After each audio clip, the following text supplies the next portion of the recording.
L'esprit humain ressemble à une vieille bâtisse, un lieu bâti sur des fondations que tu n'as pas choisies, des pensées héritées, des croyances inculquées, des voix étrangères. Tu y vis depuis toujours, sans jamais vraiment l'avoir dessiné. Ce sont tes parents, ton éducation, la société, tes traumatismes, les influences qui t'ont traversé sans permission, les discours de gens qui, souvent, eux-mêmes étaient perdus. Tous ont posé des briques dans cette structure mentale qui est devenue la tienne. Et avec le temps, cette maison intérieure s'est remplie de poussière, de recoins humides, de fissures invisibles qui ne se manifestent que lorsque la vie secoue trop fort. Beaucoup s'y sont habitués. Ils vivent à l'intérieur comme dans une vieille habitude, sans jamais ouvrir les fenêtres, sans même se demander si les murs tiennent encore debout. Ils appellent ça « normal ». Mais ce n'est pas normal. L'esprit n'est pas censé être une cellule. Il devrait être un centre de commandement, l'endroit d'où tu diriges ta vie, là où tu analyses, où tu choisis, où tu résistes, où tu avances. Et si ce centre est délabré, peu importe combien tu veux réussir, tu couleras de l'intérieur. Rebâtir son esprit n'est pas un luxe, c'est une urgence, parce que si tu ne reprogrammes pas ta manière de penser, alors quelqu'un d'autre continuera de le faire pour toi. Ta famille, ton environnement, tes blessures, les algorithmes, les publicités, les contenus que tu consommes, les phrases que tu répètes sans t'en rendre compte. Tout cela sculpte ton esprit à ta place, et ce que tu penses devient ce que tu ressens, puis ce que tu fais. Alors pose-toi cette question essentielle. Veux-tu rester le simple produit de ton passé et de ton entourage? Ou veux-tu reprendre la main et façonner un mental qui travaille avec toi et non contre toi? Ce que tu es en train de lire ou d'écouter n'est pas une formule magique. Ce n'est pas une belle phrase de plus sur le développement personnel. C'est un signal d'alarme, un appel à reprendre conscience, car tu peux changer la trajectoire de ta vie, mais pas sans transformer l'architecture intérieure qui guide ta pensée, tes décisions, tes réactions. Nous allons parler de stoïcisme, mais pas de philosophie d'apparat, pas d'une sagesse abstraite. Nous allons parler du stoïcisme comme d'un outil tranchant, un levier, une méthode de vie, une discipline exigeante mais libératrice, parce qu'au fond, tout ce que tu penses, tout ce que tu ressens et tout ce que tu fais t'appartient, et personne ne viendra te délivrer de ce chaos intérieur. Personne ne viendra te réapprendre à penser clairement, c'est ton devoir. Et il commence ici, maintenant. Tu vas découvrir 8 idées, 8 principes d'une simplicité trompeuse, mais d'une puissance redoutable si tu les appliques. Peu importe ton passé, peu importe combien tu te sens brisé, peu importe combien le changement te semble difficile, ce message est pour toi, parce que la capacité de reprogrammer ton esprit n'est pas réservée à ceux qui sont déjà forts, mais à ceux qui sont assez courageux pour plonger en eux et regarder leurs démons en face. C'est ton moment, ta chance de tout réinitialiser, de ne plus être l'otage de tes pensées, de tes émotions, de tes pulsions. C'est l'occasion de devenir celui ou celle qui agit avec clarté, avec direction, avec présence. Car à la fin, une seule chose est véritablement sous ton contrôle, la manière dont tu penses. Et quand tu maîtrises cela, tu peux maîtriser tout le reste. Prépare-toi. Ce qui vient ne sera ni doux ni confortable, mais ce sera nécessaire. Mes amis, avant de commencer, je vous invite à soutenir notre travail en aimant cette vidéo et en vous abonnant à notre chaîne Stoïcisme en pratique. Réveille-toi avant le monde, là où le silence forge ton avantage. Il existe une heure que peu de gens connaissent, une heure privilégiée, où la ville dort encore, où les écrans sont éteints, où les pensées extérieures n'ont pas encore envahi ton esprit. C'est un entre-deux, ni nuit ni jour, un moment suspendu, où tout semble figé, comme si la vie elle-même te donnait une longueur d'avance. Avant que les notifications n'explosent, avant que le monde ne crie, avant que les obligations ne t'assaillent, il y a un espace, un silence, et c'est là que se construit ton avantage. Ce n'est pas une affaire de mode, ni de performance stérile, ce n'est pas du développement personnel de surface, c'est une tactique de guerre intérieure, car pendant que tu es éveillé, ancré dans l'instant, présent à toi-même, les autres dorment encore, et chaque minute que tu saisis dans ce calme profond devient une ressource que personne ne pourra te reprendre. Se lever tôt, ce n'est pas juste avancer l'alarme, c'est déclarer une intention, c'est poser un acte silencieux de respect envers toi-même, vers ce que tu veux incarner. C'est comprendre que les premières pensées du jour orientent le reste de ta journée. Si tu te lèves en panique, en réaction, enchaîné aux automatismes du monde, tu es déjà en train de subir. Mais si tu t'éveilles avec conscience, si tu crées un espace intérieur avant que l'extérieur n'impose le sien, alors tu prends le commandement. Le stoïcisme enseigne que tu ne peux pas contrôler les événements, mais tu peux préparer ton esprit à les traverser. Et ce moment matinal, ce moment de solitude sacrée, est un entraînement à l'imprévisible, une discipline discrète qui forge la liberté véritable. Car celui qui s'exerce quand personne ne regarde devient inarrêtable quand tout le monde est témoin. Tu n'as pas besoin de publier ce que tu fais, tu n'as pas besoin qu'on te félicite, tu n'as rien à prouver à personne. Tu te lèves non pas pour impressionner, mais parce que tu te dois la meilleure version de ton jour. Chaque matin où tu choisis l'action plutôt que le confort du sommeil, tu renforces ton autonomie, ta clarté, ta puissance intérieure. Il y a ceux qui attendent de ressentir l'énergie pour commencer à bouger, et puis il y a ceux qui bougent pour créer cette énergie, parce qu'ils savent que l'action crée l'élan, et que l'élan constant finit par créer la transformation. Ce n'est pas magique, c'est un effort répété dans le silence, loin des regards, loin des likes. Et oui, au début c'est dur. Ton corps voudra négocier, ton lit t'appellera encore quelques minutes, mais tu te lèveras, parce que ta décision vaut plus que ton humeur, parce que tu ne vis pas en fonction de ce que tu ressens, mais en fonction de qui tu veux devenir. Reprogrammer ton esprit commence avec des actes aussi simples que radicaux. Te réveiller avant le monde, c'est refuser le rythme imposé, c'est créer le tien. Ne plus attendre que le chaos te pousse à réagir, mais prendre de l'avance avec calme. Ce moment t'appartient. Médite, lis, bouge, respire, écris, sois présent. Peu importe la durée, ce qui compte, c'est l'intention. Et quand tu donnes à ce moment sa juste valeur, tout le reste de ta journée s'organise autour. Tandis que le monde court après le temps, tu l'as déjà conquis. Tandis que d'autres cherchent le contrôle, tu es en train de le construire. Personne ne t'applaudira pour ça, mais on le sentira dans ta posture, dans ta parole, dans ta manière de traverser le jour. C'est le vrai pouvoir, celui qui se bâtit quand personne ne regarde. Ne laisse plus tes émotions décider pour toi. Discipline-toi sans leur permission. Les émotions sont comme des enfants capricieux. Elles frappent du pied, pleurent, réclament ton attention. Et si tu ne leur imposes pas des règles, elles s'installent aux commandes de ta vie. Elles sont puissantes, imprévisibles, parfois magnifiques, parfois destructrices. Mais tu n'es pas là pour en être l'esclave. Tu es là pour bâtir un esprit fort, un esprit qui agit même quand l'envie n'est pas au rendez-vous. Parce que si tu attends d'être motivé pour faire ce que tu dois faire, tu vas vivre dans l'attente et mourir dans le regret. La discipline ne demande pas l'avis de tes émotions. Elle entre en scène quand tout en toi veut s'arrêter. Quand la fatigue parle, quand le doute souffle, quand ton propre mental te murmure d'abandonner. Et malgré ça, tu avances. Beaucoup vivent en suivant leurs émotions comme on suit les feux de signalisation. Rouge, j'arrête. Vert, je me lance. Mais les émotions ne sont pas des feux tricolores. Ce sont des nuages passagers. Et si tu règles ta vie à leur rythme, tu passeras ta vie à tourner en rond. Toi, tu peux choisir autrement. Tu peux choisir l'acte plutôt que l'état, l'engagement plutôt que la sensation, la direction plutôt que la dérive. Tu peux décider d'agir même quand tu es fatigué, même quand tu n'as pas envie, même quand quelque chose en toi cherche à saboter tes propres efforts. Et ce n'est pas de l'autoviolence, ce n'est pas du mépris de soi, c'est du respect. Le respect de ce que tu pourrais devenir si tu cessais de laisser tes émotions te dicter la marche.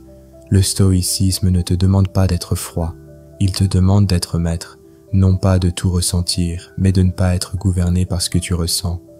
Tu peux accueillir la tristesse, reconnaître l'angoisse, observer l'ennui, admettre le découragement, mais ne pas te plier à eux, parce que chaque fois que tu choisis ton engagement au lieu de ton émotion, tu nourris cette force en toi que peu de gens développent, la volonté lucide, celle qu'on ne t'offre pas, celle qui ne s'improvise pas, celle que tu construis chaque fois que tu fais ce que tu as à faire, même quand tu ne le ressens pas. Tu n'es pas faible parce que tu ressens, tu es humain. Ce qui fait la différence, c'est ce que tu choisis de faire malgré cela. Quand tu t'entraînes avec le corps épuisé, quand tu apprends sans concentration, quand tu avances avec un cœur fracturé, tu enseignes à ton esprit qu'il n'a pas besoin d'aller bien pour faire le bien. Et cette habitude, même invisible, reprogramme ta vie depuis l'intérieur. Tu sors du rôle de victime, tu deviens commandant de ton mouvement, les émotions passent. Aujourd'hui, tu veux conquérir le monde, demain, tu n'auras même pas envie de te lever, mais ton objectif ne peut pas dépendre de ça. Tu dois devenir quelqu'un qui agit parce qu'il a décidé d'agir, et non parce qu'il se sent bien dans l'instant. Et oui, il y aura des jours où tout en toi voudra une trêve, des jours où avancer fera mal, où ton esprit se rebellera, avec des justifications parfaitement logiques. C'est là que ça compte, c'est là que la différence se fait, entre ceux qui se trahissent et ceux qui se respectent, même quand personne ne les regarde. Discipline-toi, sans demander la permission à tes émotions, sinon tu finiras par saboter même ce que tu désires le plus. Mais si tu fais de tes émotions des signaux et non des ordres, alors tu récupères quelque chose d'inestimable, le gouvernail de ta vie, et ça vaut bien plus que toutes les sensations passagères du monde. Honore ton repos comme tu honores ta mission. Un esprit épuisé, c'est comme une lame usée. Tu peux forcer autant que tu veux, elle ne coupera pas mieux, elle s'émoussera jusqu'à casser. Et pourtant, combien vivent dans cette illusion du toujours plus vite, plus fort, plus tôt, plus longtemps, sans pause, sans souffle, sans silence. Ils croient que s'arrêter, c'est abandonner, que se reposer, c'est perdre du temps, que seuls ceux qui se saignent jusqu'à l'épuisement méritent sur la réussite. Mais le corps n'est pas un ennemi, et l'esprit n'est pas une machine sans limite.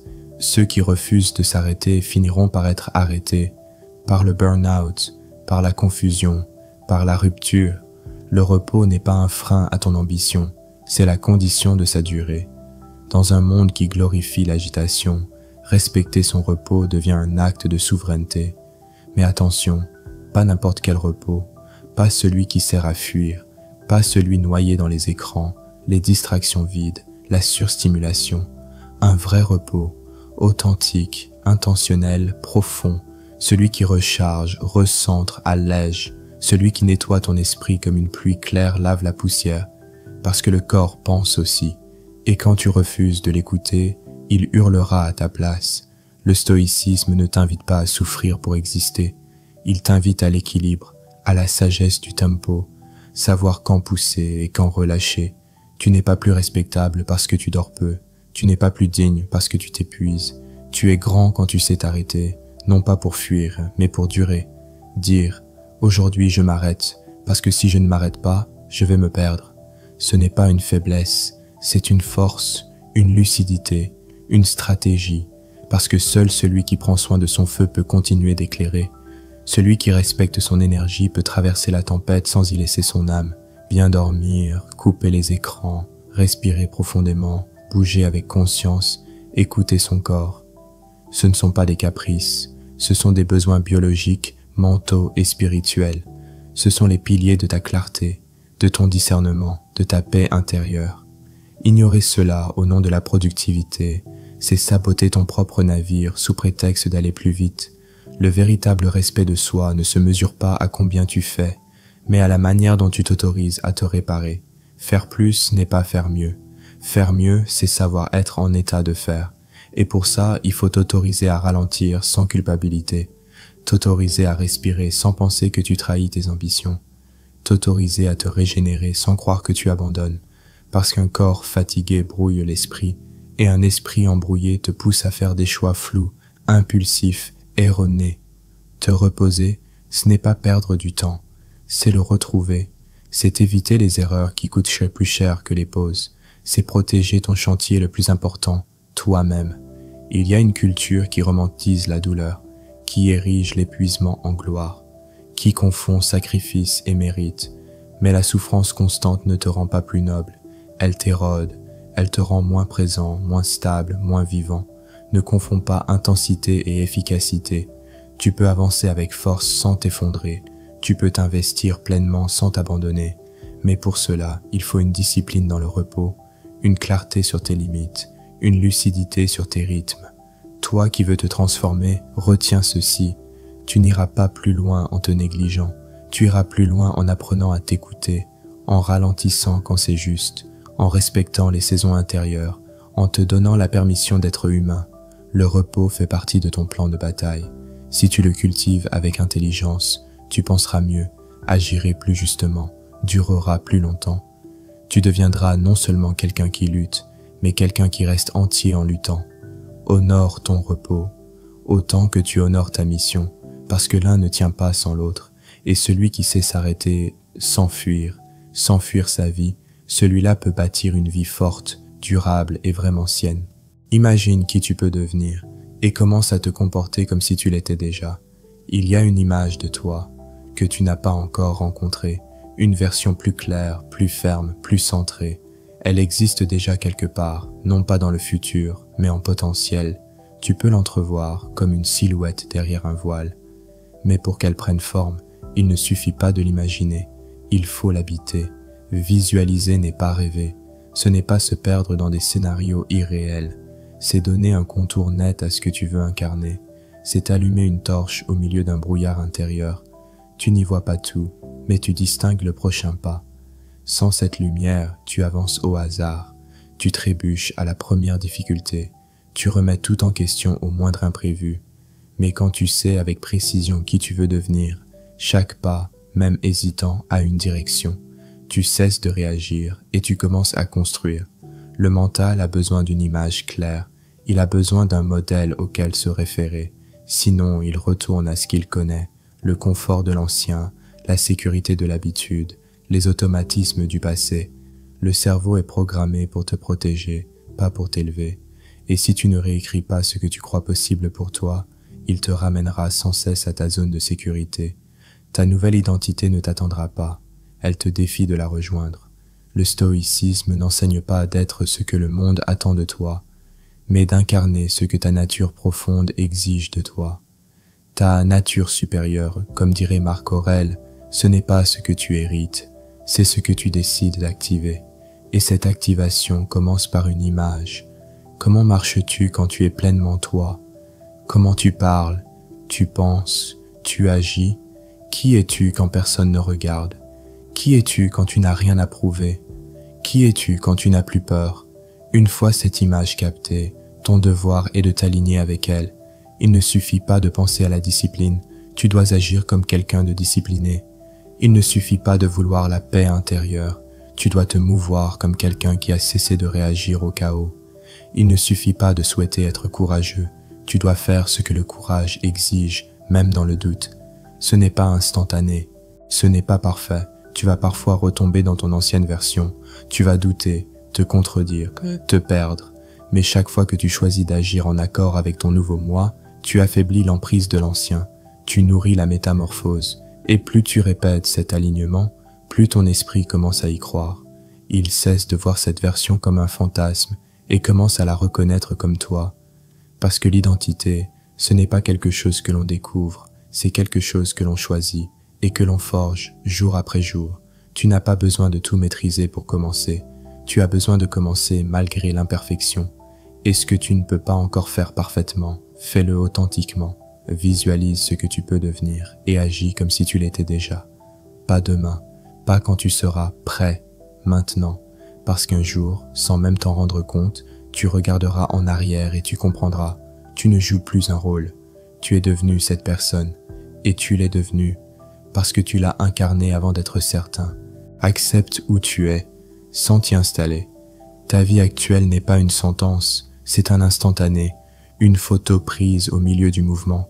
Elle ne dit pas tout de toi, et encore moins tout ce que tu peux devenir. Mais beaucoup se regardent à travers cette image floue, comme si elle était définitive, comme si la difficulté du moment condamnait l'avenir. Et c'est là qu'ils se trompent. Accepter sa réalité, ce n'est pas s'y résigner, c'est la regarder droit dans les yeux, sans phare, sans fuite, sans fausse douceur, et dire « ce n'est pas là que je m'arrête ». Le stoïcisme enseigne une chose précieuse, voir les choses telles qu'elles sont, pas comme on aimerait qu'elles soient, pas comme on les redoute, telles qu'elles sont, même si c'est inconfortable, même si ça fait mal. Mais voir clairement n'est pas capituler, c'est se donner le pouvoir d'agir depuis la lucidité et non depuis l'illusion. Il ne s'agit pas de nier ta fatigue, ton passé, ta confusion. Il s'agit de les reconnaître sans en faire ton identité. Être dans un moment difficile ne fait pas de toi quelqu'un de faible. Ce qui affaiblit, c'est d'y construire ta maison. Quand tu dis « c'est trop tard, je suis comme ça, je n'y arriverai pas », tu ne constates pas, tu conclus, et cette conclusion devient ta prison. Chaque fois que tu choisis l'inaction sous prétexte que c'est trop dur, tu abandonnes le poste, tu laisses les commandes à l'inertie, et c'est ainsi que beaucoup s'égarent, pas parce qu'ils sont brisés, mais parce qu'ils ont cessé de se relever. Reprogrammer ton esprit commence là, quand tu décides que l'endroit où tu te trouves n'est pas ton point final, mais ton point de départ, et cela demande un courage rare, celui de te dire la vérité, celui de voir ce que tu as ignoré, ce que tu as laissé traîner, ce que tu as choisi, consciemment ou non. Pas pour te blâmer, mais pour reprendre le gouvernail, car tant que tu rejettes la faute sur les circonstances, tu refuses de voir ce que tu peux ajuster, améliorer, reconstruire. Tu ne peux pas toujours changer ton contexte immédiatement, mais tu peux changer ta position intérieure face à ce contexte, et parfois, c'est ce qui débloque tout. Tu peux pleuvoir sans t'inonder, tu peux traverser sans t'effondrer, mais pour cela, il faut cesser d'attendre que tout se calme pour avancer. Tu avances avec la pluie, tu construis sous le vent, tu plantes en terre instable et tu apprends à tenir. Accepter le présent, c'est aussi renoncer à la lutte contre ce qui est déjà arrivé. Ce qui est fait, ce qui est douloureux l'est encore, mais la douleur n'a pas à diriger la suite. La question n'est pas « pourquoi ça m'arrive ?» mais « qu'est-ce que je choisis de faire maintenant avec ce que j'ai ?» Est-ce que tu vas l'utiliser comme excuse, ou comme tremplin, comme boulet, ou comme levier? Le choix te revient, et il n'a rien de confortable, rien de spectaculaire, mais il est réel, profond, radical. Tu n'es pas en retard, tu n'es pas bloqué, tu es à un croisement intérieur, et tant que tu respires, tu as le droit et le devoir de faire un nouveau choix. Accepter ton présent, ce n'est pas t'enchaîner à lui, c'est arrêter de le nier pour enfin le transformer. Et parfois, ce simple geste de clarté, ce retournement vers la vérité nue, est le début discret mais décisif de ta véritable transformation. Protège ton énergie comme tu protégerais un trésor vital. Ton énergie n'est pas infinie, c'est ta ressource la plus précieuse et la plus négligée. Chaque pensée, chaque dialogue, chaque émotion, chaque engagement que tu prends est soit un investissement, soit une fuite. Tu peux te lever un matin rempli d'élan et te retrouver vidé avant midi, non pas parce que tu as fait trop, mais parce que tu t'es dispersé partout. Tu as absorbé les tensions des autres, supporté ce que tu n'avais pas à apporter, écouté ce qui ne méritait pas ton attention, participé à des discussions stériles, accepté par peur, cédé par habitude, et sans t'en rendre compte, tu t'es oublié. Puis tu te demandes, pourquoi suis-je si fatigué alors que je n'ai presque rien fait de concret? La réponse est là. Tu as laissé fuir ton énergie par 1000 fissures invisibles. La plupart protègent leur argent, leur réputation, leur emploi du temps. Mais qu'en est-il de ton énergie mentale, émotionnelle, spirituelle? Beaucoup disent oui, trop souvent, par peur du conflit, par automatisme, par culpabilité. Et chaque oui mal placé, chaque présence que tu offres sans conscience, chaque effort donné à ce qui te vide, est un vol à ton propre égard. Le stoïcien agit avec intention et non par réflexe. Il sait que son énergie n'est pas un robinet ouvert à tous, mais un canal à orienter. Il choisit où il met son attention, avec qui il la partage, dans quoi il la verse. Parce que tout ne mérite pas ton écoute, tout ne mérite pas ton implication, tout ne mérite pas ton émotion. Chaque moment où tu t'embarques dans un conflit inutile, chaque instant où tu cherches à convaincre l'inconvaincable, chaque fois où tu cherches l'approbation de quelqu'un qui ne te voit pas, tu te dilues. Reprogrammer ton esprit, c'est aussi apprendre à garder ton énergie au chaud, au calme, centré. Refuser de te disperser dans des combats qui ne sont pas les tiens. Apprendre à dire non sans justification interminable. Savoir t'arrêter avant l'épuisement. Prioriser ce qui construit plutôt que ce qui occupe. Tu n'es pas une batterie inépuisable. Et si tu veux durer dans ce que tu bâtis, tu dois apprendre à ne pas tout donner à n'importe qui. Ce n'est pas être égoïste, c'est être stratège, c'est être lucide. Ton énergie est ce qui te permet de penser, de choisir, d'aimer, d'agir. Quand elle est basse, tout vacille, ton jugement devient trouble, ta patience s'effrite, ton corps devient lourd, ta volonté s'amenuise. Et ce n'est pas un hasard, C'est le résultat d'une négligence invisible mais quotidienne. Alors pose-toi les vraies questions. Qu'est-ce qui me fatigue inutilement? À qui ou à quoi est-ce que je donne plus que je ne devrais? Quelles relations, habitudes, situations me pompent l'énergie sans m'élever? Est-ce que je confonds mouvement et direction? Les réponses ne seront peut-être pas confortables, mais elles seront libératrices, parce que reprendre la maîtrise de ton énergie, c'est retrouver ton axe, et quand tu retrouves ton axe, tu redeviens imprenable. Protège ton énergie comme on protège une source en montagne. Clôture-la si nécessaire. Filtre ce qui y entre. Nourris-la de calme, de clarté, de sens. Car sans énergie, même la meilleure idée s'effondre. Même le plus grand rêve devient inatteignable. Être fort, ce n'est pas donner tout le temps. C'est savoir où tu vaux la peine d'être pleinement. Et où il est sage de ne pas être du tout. Ta capacité à durer dépend moins de ta puissance que de ta capacité à la préserver. Cesse d'attendre qu'on te voie. Choisis de te voir toi-même et le monde s'alignera. Ton identité n'est pas figée. Elle est comme un miroir couvert de buée. Au début, tu ne vois qu'un reflet flou, distordu par les jugements, les comparaisons, les blessures que tu portes sans le savoir. Tu attends, parfois, qu'on t'éclaire, qu'un regard extérieur te valide, qu'un mot, un signe, une main tendue te confirme enfin « Oui, tu as le droit de changer ». Mais cette permission ne viendra pas. Personne ne viendra t'annoncer que le moment est venu. Personne ne frappera à ta porte pour te dire « Tu es assez bon, tu peux commencer ». Ce choix t'appartient. Voir ta valeur ne dépend pas d'un regard extérieur, mais du tien.